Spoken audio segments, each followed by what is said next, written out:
Well, I will take that as a compliment, as it is. A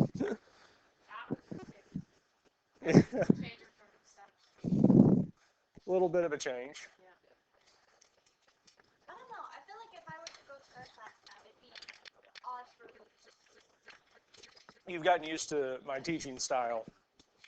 The note sheets that we cover are the exact same because We go a lot faster than them, a little bit, yes.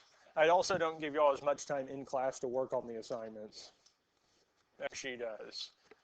Now, we're going to look at chapter 6. This is the last chapter we're covering. How many sessions?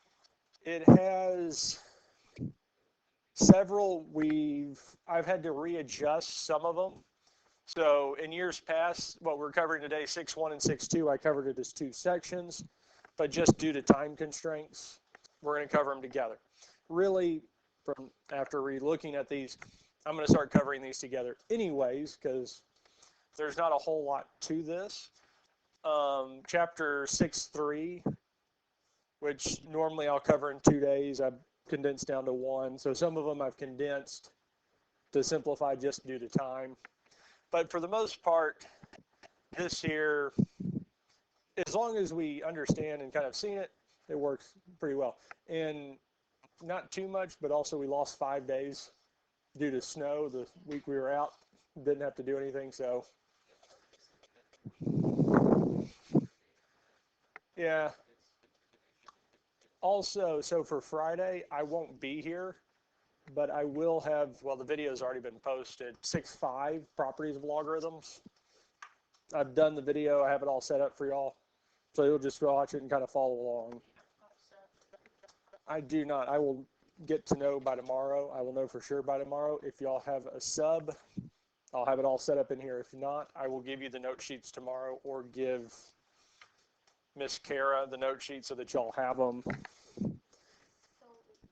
would this be our, Because we won't have enough time to, make a new test?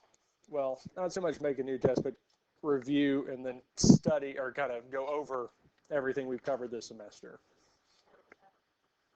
It is one thing that does come up, especially in college algebra. Most of what we do in here is really getting y'all ready to be able to take college algebra, so it's not all new.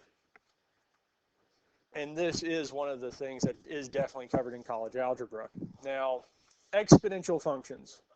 What kind of makes exponential functions and logarithmic functions interesting, or mainly we're going to cover exponentials today, is how fast it increases. Now, if we think of an equation x equals y, now for these here, you don't have to write, I wouldn't write these down. If we looked at a table and looked at the values, well, we can do this in a calculator. So if we said y equals x, or y equals x squared, we've kind of covered these before. And if we look at the table, so the one in blue is our y equals x. And we see as x increases by 1, the y values increase by 1. It's a linear function. The one in red is a quadratic. And we see here it goes from 0 to 1, it increases by 1. From 1 to 4 increases by 3, 5, 7, 9, 11. It's slowly increasing faster, but nothing outrageous. Now, one of our exponentials that we could have would be 5 to the x. For exponentials, the variable is in the exponent. And if we look at how its numbers increase, so when x is 0, y is 1. Okay. Then it goes to 5, then 25, then 125. Well, we've gone from 0 to 4 and gone from 1 to 625. That is a massive increase. Well, if we get to 8, we're now at 390,625. And at 9, we're at 1,953,125. This is why we consider exponential, because it's growing exponentially. It's growing faster and faster.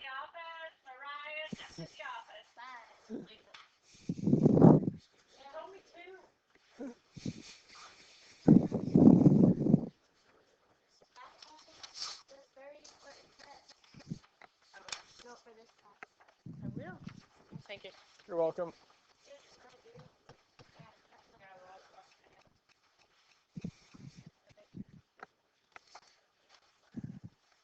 Now, if we look at 10, when x is 10, y is now at 9 million.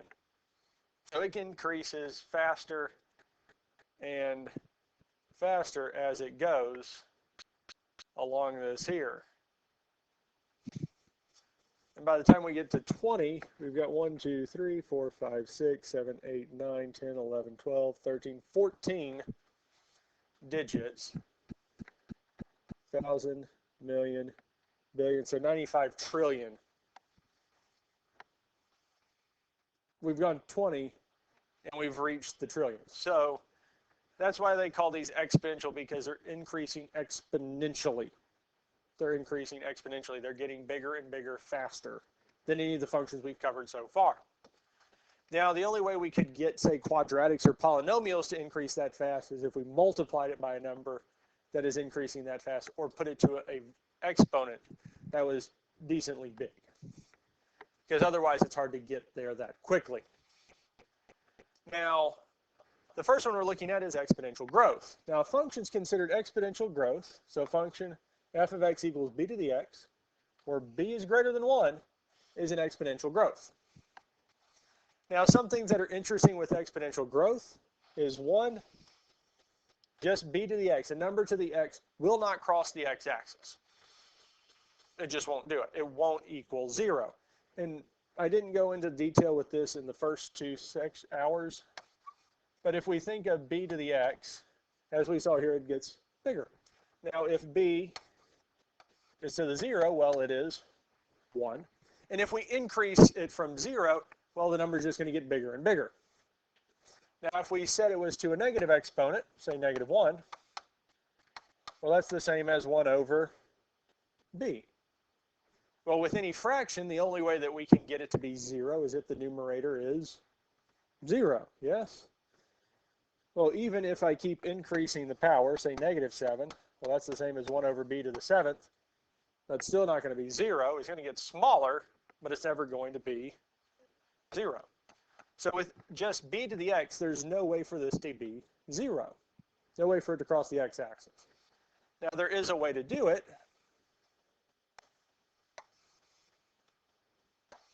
If I rewrite it as b to the x minus 2, or in our case here, as we look at the graph, so the black graph, we can see it does look like it crosses it, but it's just getting very close to it. Now, if I took it, 5 to the x, and said minus 2, I'm going to clear the other 2 out and hit graph. Okay, it does cross the x-axis, yes? But, right, it's never going to cross or equal negative 2. We just move that line. Does that make sense? So if the base is greater than 1, it's exponential growth, and we have this here. Now, if the base is between 0 and 1, it's going to be exponential decay. The same thing is true. It will never cross the x-axis, but as we go from left to right, it's getting closer to it. Unlike with growth, when we go from left to right, it's going away from the x-axis. Questions on this here? Get ready for the first part. Show whether each function represents exponential growth or exponential decay. We're not going to worry about graphing it, but we want to evaluate it when x is 2. So looking at this first one here, y equals 2 to the x, would this be growth or decay? Because the base is greater than 1. Now we need to evaluate it when x is 2. So 2 squared is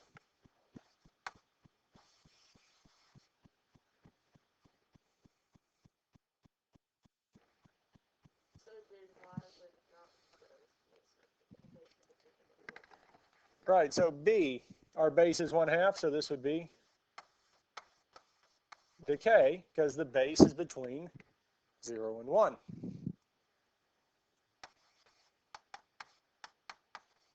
Now we're going to evaluate it when x is 2. So 1/2 squared would be 1/4.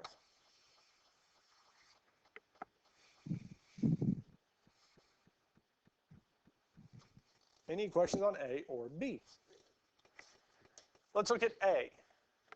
Y to the equals 1.3 to the x. This would be growth. Even though it has a decimal, it's still bigger than 1. Doesn't matter if it's a decimal or fraction. If it is bigger than 1, it is growth. And if it's between 0 and 1, it is decay.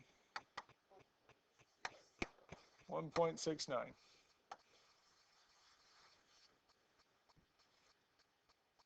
And lastly, we would have decay.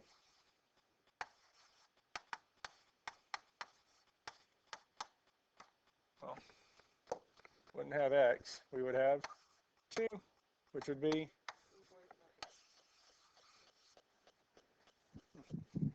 now, before we move on, I'm going to look back at this here.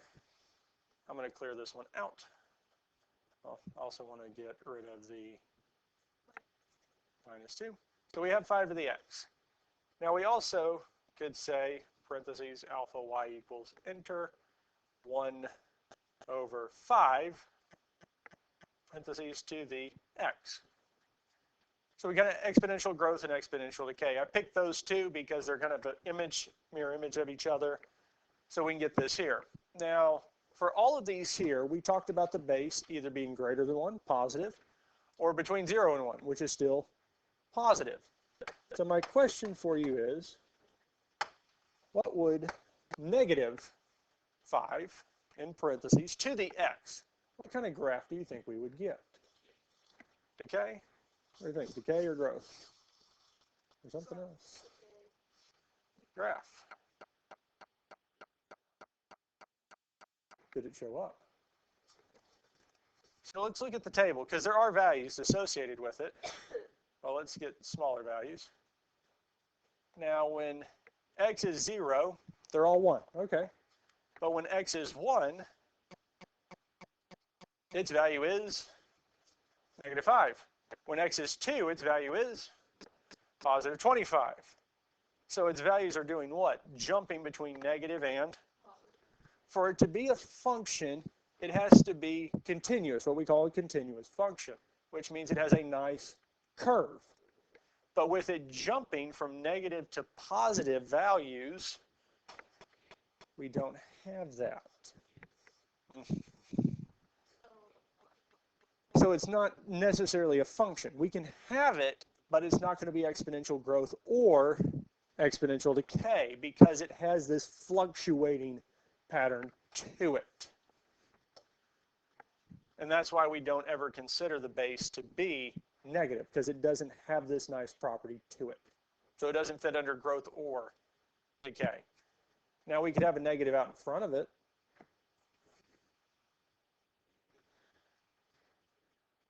So we could say parentheses -1, parentheses 5, close parentheses. Well, it'd be helpful if I actually typed 1, 5 to the x graph. It just goes down. Now this is, again, it starts getting tricky into what we would consider it, but we won't ever talk about those, especially in terms of growth and decay. We can solve them, we can do those there, but we're not going to talk about it as growth or decay.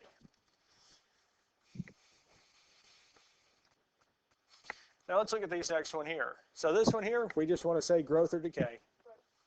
The first one is growth.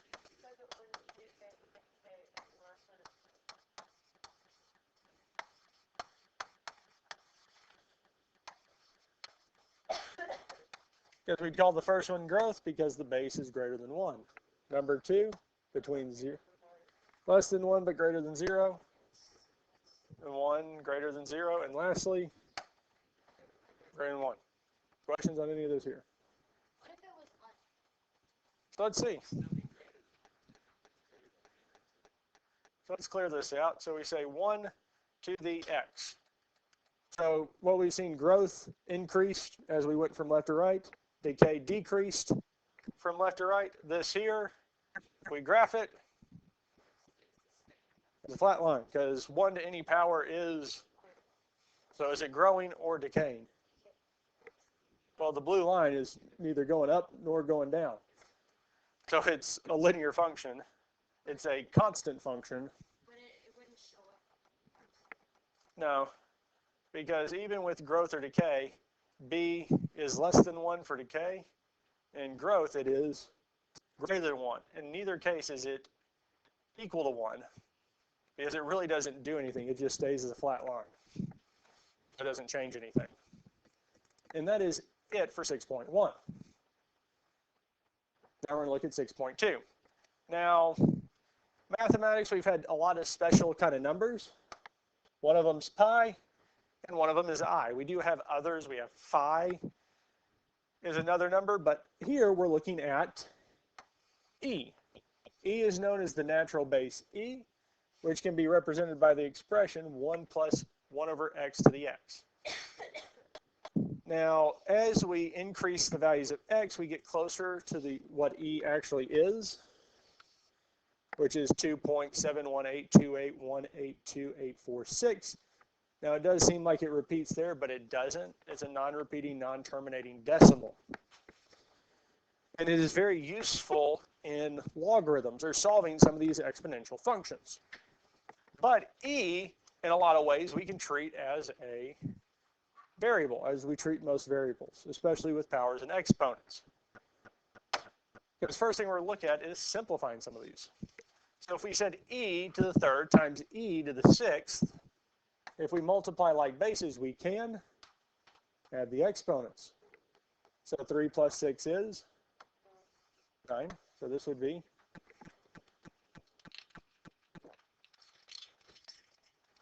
now it could be very tempting to want to type this in the calculator, and we can.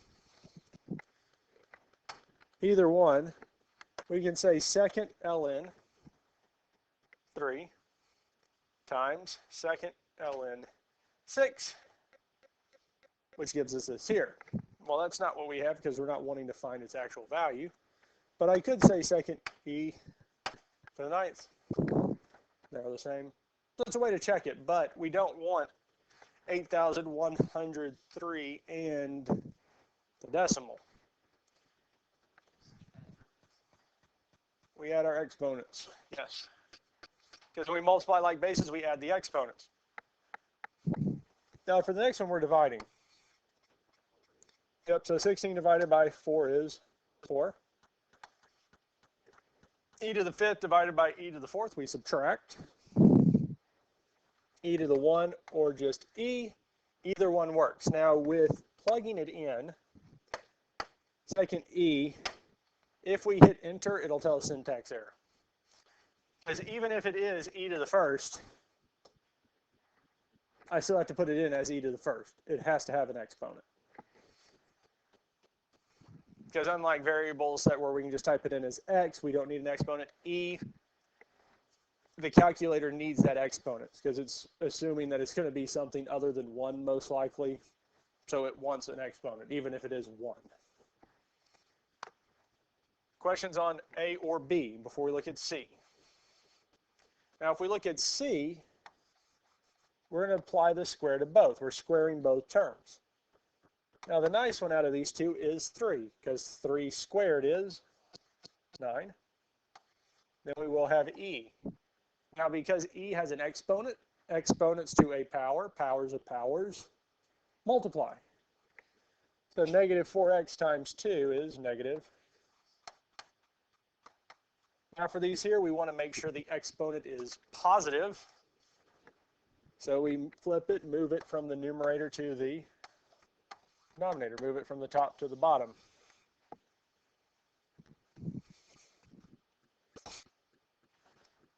And we get this here. Any questions on A, B, or C? Let's look at 1, 2, 3. E to the 7th times e to the 4th is e to the 11th, because 4 plus 7 is 11. Number 2. 24 divided by 8. E to the third. Because our 8 minus 5 is 3. When we divide like bases, we subtract. And we get this here. And lastly, we're going to apply the power of 3. So 10 to the third is 10 times 10 is 100. Times 10 is 1,000. And putting 10 to a power is kind of nice because whatever the exponent is the same as the number of zeros. Because 10 to the first is just 10, so 1 0. 10 to the third is 3. 10 to the fourth would be 4, and so on. Now, e to the negative 3x. Negative 3x times 3, negative 9. Because we multiply. Powers of powers multiply.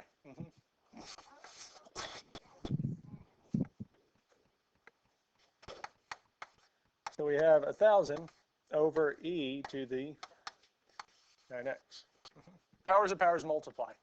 Because really what we're saying here is that I have 10e to the negative 3x times 10e to the negative 3x times 10e to the negative 3x. Well, 10 times 10 times 10 is 1,000. And whenever we multiply like bases, we add the exponents. So negative 3 plus negative 3 plus negative 3 is negative 9, or the same as negative 3 times 3. Questions on this here? Now, before we move on, I think there's one that we should do. Let's say the cubed root of 64 e to the negative, well, let's not do negative, 64 e to the 15x. So we can look at a radical for one of these here. Well, the first thing we can do is take the cubed root of 64. And the cubed root of 64 is 4. Okay, that's nice. 4. Now we need to look at e. Now, this is bringing back one of the properties that we had before, or most likely. Another way we can do it is the nth root of a to the x is equal to a to the x over n, or really we're dividing whatever the index is with our exponent. So really what we're saying here is that we have e, the numerator of the fractional exponent would be what's inside the 15x, and on bottom would be the root, which is 3.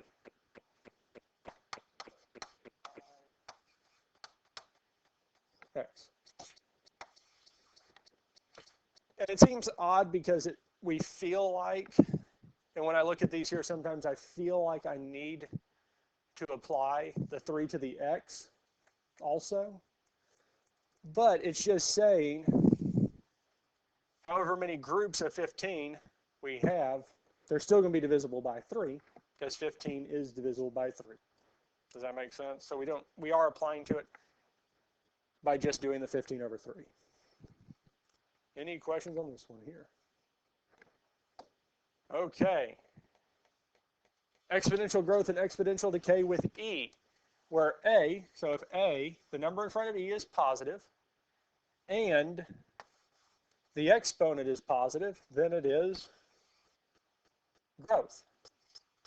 If the number in front of e is positive, and the number in the exponent with x is negative, less than 0, then it is decay. So if the exponent is positive, it's going to be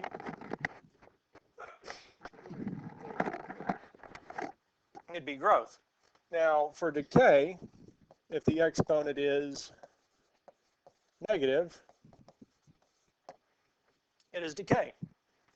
And this still kind of makes sense because if we think of it as growth, so we said y is equal to e to the x. What's the value of e? 2.17 going on, yes?